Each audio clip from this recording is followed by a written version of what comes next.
ஆசீர்வாதம். நான் இன்று முதல் உங்களை ஆசீர்வதிப்பேன். ஆகாய் 2:19. அன்பான தேவ பிள்ளைகளே, எதை செய்தாலும், எந்த தொழில் செய்தாலும் ஆசீர்வாதம் இல்லை என்று கலங்குகிறீர்களா? கலங்காதீர்கள்.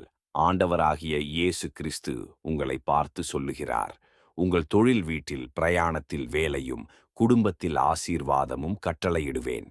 உன் தேவனாகிய கர்த்தரின் சத்தத்தில் செவி கொடுப்பாயானால் பூமியில் உள்ள சகல ஜாதிகளிலும் உன்னை மேன்மை காணச் செய்வார்.